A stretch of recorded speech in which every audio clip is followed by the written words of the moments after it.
Carl Eugene Watts, November 7, 1953, September 21, 2007.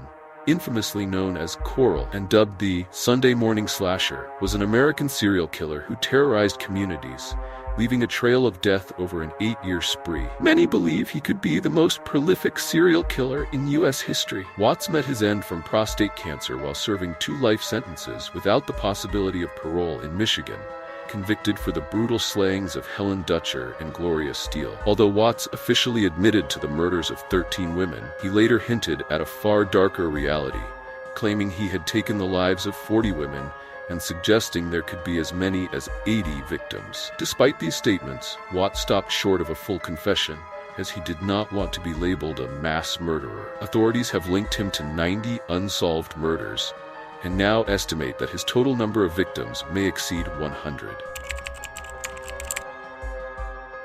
Carl Eugene Watts was born on November 7, 1953, in Killeen, Texas, to Richard Eugene Watts, a private first class in the Army, and Dorothy Mae Young, a kindergarten art teacher.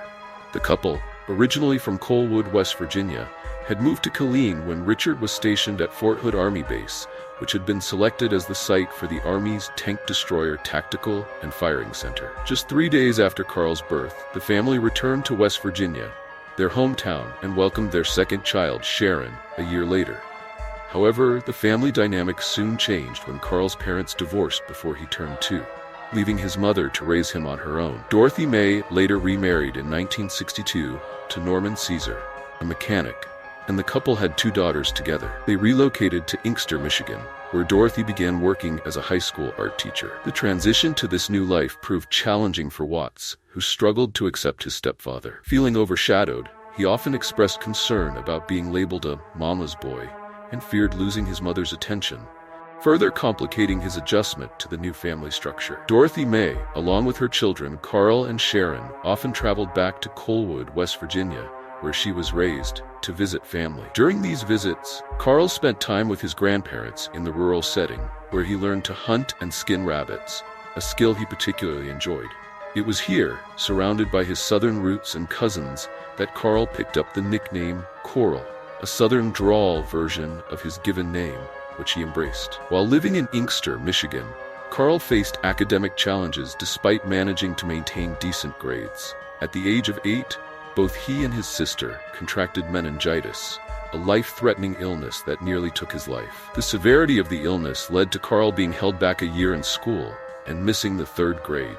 He was treated at the Herman Kiefer Hospital, where he was isolated from other patients and endured painful spinal taps. According to reports, his body temperature rose so high that doctors feared it might have caused brain damage. After this near-fatal illness, Carl's behavior began to shift noticeably. Family members described him as becoming shy, withdrawn, and introverted. His focus waned, and he struggled with a failing memory. These changes made it difficult for him to catch up academically when he returned to school, and he suffered from chronic insomnia. His nights were plagued with violent dreams, in which he imagined fighting off and killing women whom he believed to be evil spirits. When questioned later by investigators about his motives for the murders, he claimed that he was trying to free their spirits, as he perceived them to have evil eyes. By the age of 12, Carl Eugene Watts claimed that he began to find enjoyment in his vivid, sleep-induced fantasies of torturing and killing girls and young women. As a teenager, these disturbing thoughts escalated into stalking behavior, and it's believed that he may have taken his first life before reaching 15. In school, he struggled academically, frequently failing classes, and by age 16, his reading level was only equivalent to that of a 4th grader. Alongside his academic difficulties, he endured severe bullying. On June 29, 1969, Watts, then just 15, attacked 26-year-old Joan Gave, marking one of his earliest known assaults. While on his newspaper delivery route, he knocked on Gave's apartment door. When she answered, Watts brutally beat her and subjected her to a violent assault before continuing with his deliveries as if nothing had happened. Gave quickly reported the attack, leading to Watts' arrest at his home. As a result, he was ordered to receive psychiatric treatment at the Lafayette Clinic in Detroit. During the psychiatric evaluation, Watts was questioned about whether his violent dreams disturbed him. His response was chilling. "No, I feel better after I have one," dismissing them as nightmares because he found them pleasurable. When asked about his attack on Gabe, he simply stated that he just felt like beating someone up. The assessment revealed that Watts had a mild intellectual disability with an IQ of 75, as well as a delusional thought process, though there were no signs of psychosis.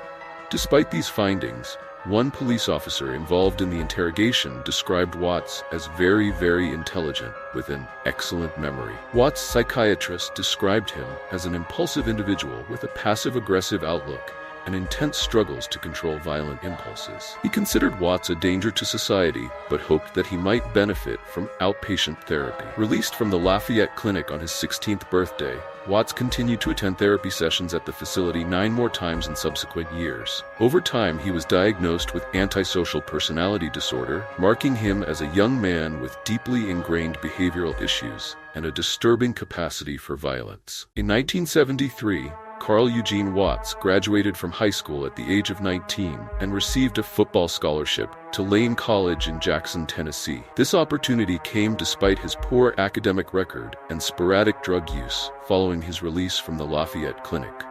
Watts found that physical activity, particularly through sports, helped him channel his pent-up anger. He excelled on the football field and achieved further recognition as a boxer, becoming a Golden Gloves fighter. However, his time at Lane College was short-lived.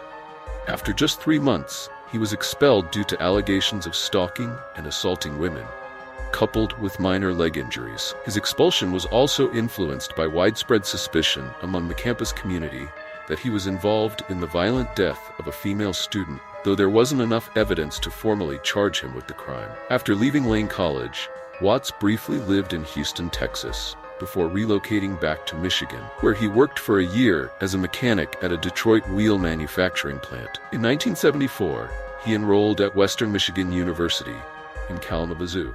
Soon after his arrival, a disturbing pattern of violence against women began to surface, marking the start of a new, dark chapter in his life. Carl Eugene Watts committed his first confirmed murders at the age of 20 in 1974, embarking on a spree of abductions, torture, and killings that spanned across various jurisdictions and states. His primary targets were slender, attractive white women, ranging in age from 14 to 44. Watts employed a range of methods in his brutal attacks, including strangulation, stabbing, bludgeoning, and drowning. Between 1974 and 1982, he murdered dozens of women, yet authorities did not identify him as a serial killer until nearly 8 years later.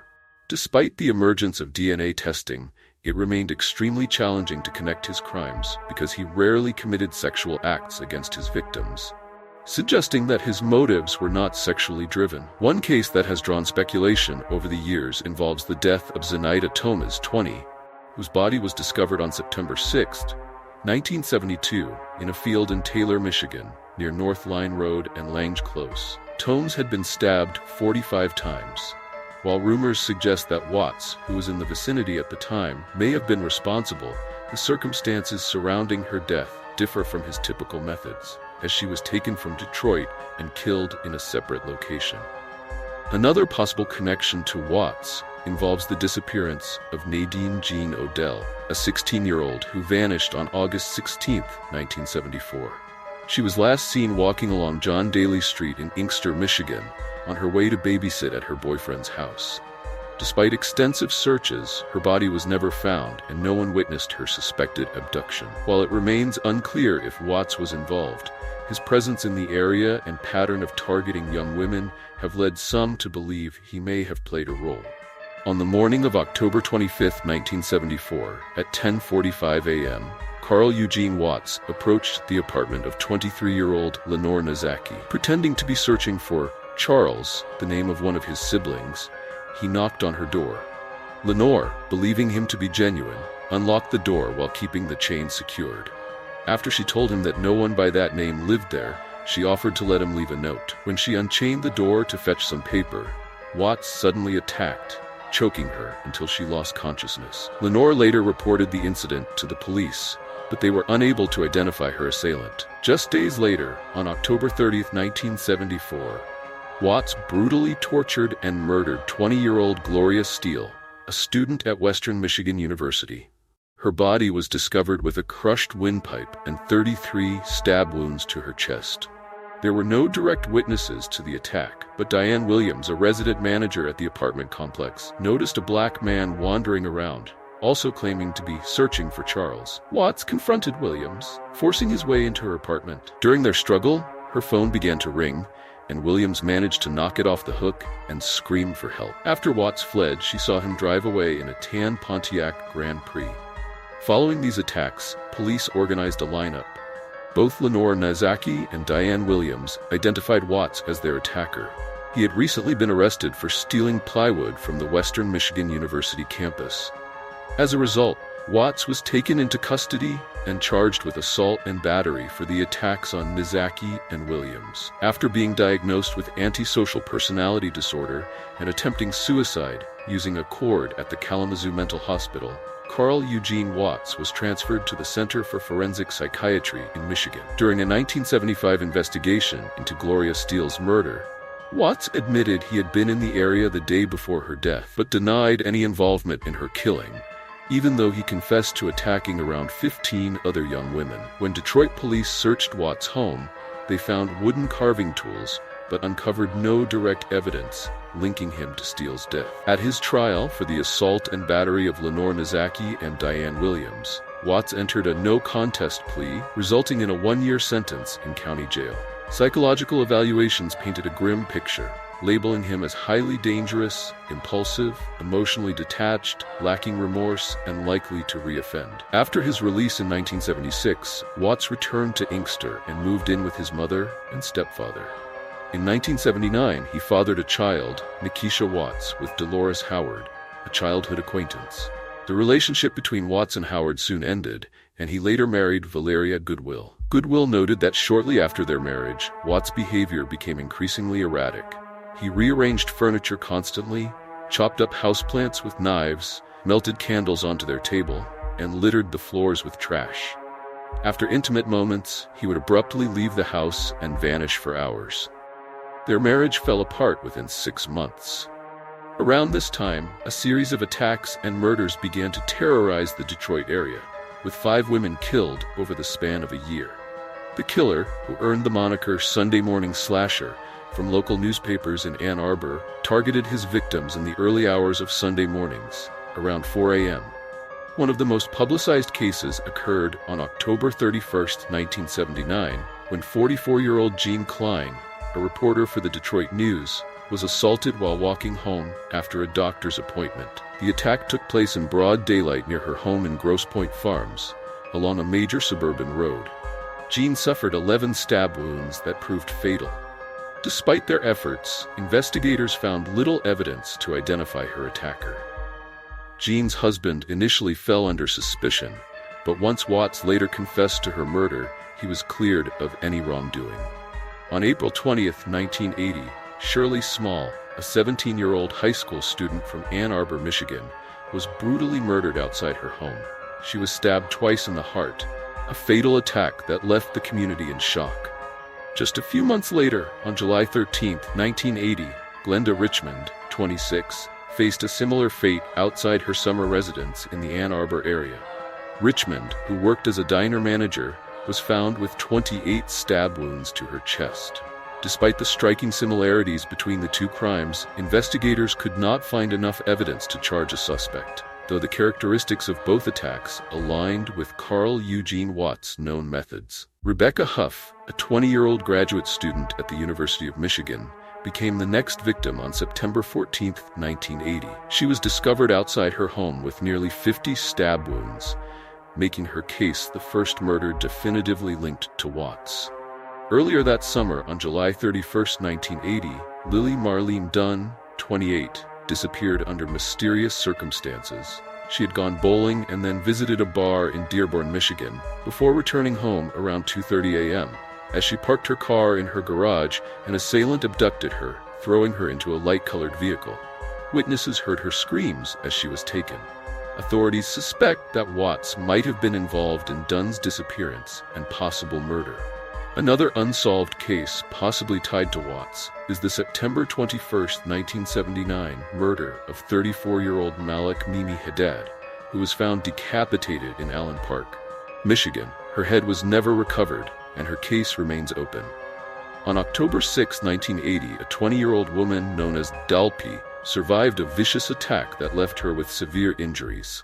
She endured deep slashes to her face, one of which severed her jugular vein.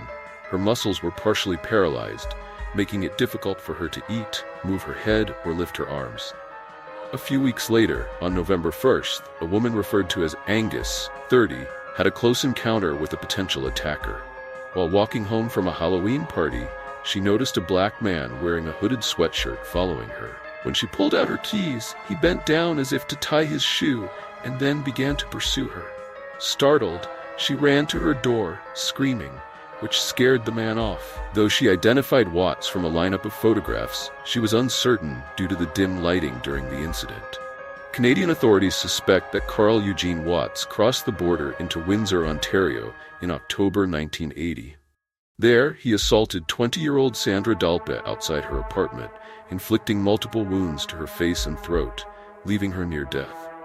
Remarkably, she survived the attack. By this time, Watts had begun to attract the attention of local homicide investigators. In July 1980, a dedicated task force was formed to investigate the series of Sunday morning slayings, prompting authorities to place Watts under intermittent surveillance. A court order in November allowed officers to install a homing device on his vehicle, intensifying their scrutiny. On the morning of November 15th, two police officers patrolling the Main Street area in Ann Arbor noticed Watts acting suspiciously as he followed a woman walking home. Sensing she was being stalked, the woman attempted to conceal herself in a doorway, hoping to evade him. Officers stopped Watts' car due to expired license plates and a suspended license. Upon examining his vehicle, they discovered an assortment of items, including wood filing tools and several screwdrivers. However, the most incriminating piece of evidence was a dictionary that belonged to Rebecca Huff, which had been carved with the phrase, "Rebecca is a lover." Unfortunately, this evidence was deemed insufficient to charge him with her murder. In the spring of 1981, Watts relocated to Columbus, Texas, where he found work with an oil company. Despite his new surroundings, he continued his sinister habits, making weekend trips to Houston, over 70 miles away, to seek out new victims. This dark side of his life only grew more pronounced, as the hunting grounds he frequented became increasingly dangerous. On May 23, 1982, the nightmare of Carl Eugene Watts escalated with the brutal assault of 20-year-old Michelle Madej in her Houston apartment. In a chilling act, Watts entered her bathroom, filled the tub with water, and drowned her while she lay helpless on the floor before making his escape. That same day, he struck again, targeting 18-year-old Melinda Aguilar and 21-year-old Lori Lister. As Lister returned home from work, Watts ambushed her, choking her down the stairs of her apartment building. He then forced his way inside, where he similarly assaulted Aguilar. In a desperate attempt to survive, Aguilar feigned unconsciousness while Watts bound her hands with wire. As he prepared to drown Lister in the bathtub he had filled, Aguilar seized her chance. She leaped from a window to seek help. Miraculously, Lister was saved, but Watts managed to evade capture in that instance. During his detention, investigators began linking Watts to a disturbing series of recent murders of women. However, the evidence was not deemed sufficient for a murder charge by Texas prosecutors. In a controversial move, Assistant District Attorney Ira Jones brokered a plea bargain that would allow Watts to plead guilty to burglary with intent to commit murder in exchange for full disclosure of his crimes and immunity from murder charges. Ultimately, he received a 60-year sentence for this offense. Watts cooperated, leading detectives to the graves of 3 of his victims and admitting to attacking 19 women, with 13 confirmed murders. He confessed to the 1979 killing of 44-year-old Jean Klein in Detroit, but withheld information regarding the deaths of several other victims, including Richard, Small, and Huff. Despite his admissions, Michigan authorities refused to join the deal, leaving those cases unresolved and shrouded in mystery. Carl Eugene Watts' reign of terror continued with a string of murders in early 1982, each one more chilling than the last. In September 1981, he confessed to drowning 22-year-old Linda Tilley, a University of Texas student, in the swimming pool of her apartment complex. Just a week later, he brutally killed 25-year-old Elizabeth Montgomery by stabbing her multiple times. On another fateful day, 21-year-old Susan Wolfe was returning home after buying ice cream when Watts attacked her just steps from her apartment, fatally stabbing her in the arm and chest. His horrifying admissions didn't end there. He also confessed to the murder of 27-year-old Phyllis Tam, who was jogging when he choked her and hung her from a tree branch using an elastic strap. Almost 2 days later, Watts murdered 25-year-old Margaret Fossey, whose body was discovered in the trunk of her car at Rice University. He recounted an attack on January 16th, where he attempted to kill Julia Sanchez, who was fixing a flat tire on a motorway. After slicing her throat, he left her for dead, but she miraculously survived. Watts continued to strike terror in Houston that month, attacking 2 more women. On January 30th, he assaulted 19-year-old Patty Johnson as she exited her car, slashing her throat in an attempt to kill her. Johnson survived, and astonishingly, another man had been wrongfully convicted and sentenced to life in prison for the crime until Watts confessed. He also attacked another victim, a 19-year-old known as Martell, stabbing her 3 times with a screwdriver outside her home. But she too managed to survive. His confessions extended to numerous other victims, including Elena Samander, 20, Emily Lacroix, 14, Anna Ledet, 34, Yolanda Garcia, 21, Carrie Jefferson, 32, Suzanne Searles, 25, and Michelle Madej, all killed between February and May 1982. However, despite his chilling admissions, Watts was never put on trial for most of these murders, due to the plea agreement he struck with authorities, leaving many families without closure and justice for their loved ones. Carl Eugene Watts was sentenced to the agreed 60 years in prison in 1982 for his crimes. However, his case took a surprising turn shortly after he began serving time. The Texas Court of Appeals ruled that he had not been informed that the bathtub and water he attempted to use to drown Lori Lister were considered a deadly weapon. This ruling reclassified Watts as a non-violent felon, making him eligible for early release. At that time, Texas law permitted non-violent felons to have 3 days deducted from their sentences for each day served if they demonstrated good behavior. Watts proved to be a model prisoner, earning enough deductions that he could have been released as early as May 9, 2006. However, public outcry led to the abolition of the early release law, although it could not be applied retroactively due to Texas's constitutional stipulations. In 2004, amid growing concerns about Watts's potential release, Michigan Attorney General Mike Cox appeared on national television, urging anyone with information that could lead to Watts' conviction for murder to come forward. Joseph Foy from Westland, Michigan, stepped forward, claiming he had witnessed a man resembling Watts murder 36-year-old Helen Dutcher, who was stabbed 12 times on December 1, 1979. Foy identified Watts in court, describing his eyes as evil and devoid of emotion. Though Watts had immunity from prosecution for the 13 murders he had confessed to in Texas, no such agreement existed in Michigan. Charged with Dutcher's murder, Watts faced trial, where the jury convicted him on November 17, 2004, based on Foy's eyewitness testimony. He was sentenced to life imprisonment on December 7th. Shortly after, Michigan authorities began preparing to try him for the murder of Gloria Steele, a Western Michigan University student stabbed to death in 1974. Watts's trial for Steele's murder commenced on July 25, 2007, in Kalamazoo, Michigan, and the jury delivered a guilty verdict the following day. On September 13, he was sentenced to life imprisonment without the possibility of parole and was transferred to a maximum security prison in Ionia, Michigan. Tragically, Watts's life came to an end just days later when he died of prostate cancer on September 21, 2007, in a Jackson, Michigan hospital. His death closed the chapter on one of the most notorious serial killers in American history, leaving behind a legacy of terror and unanswered questions for many of his victims' families.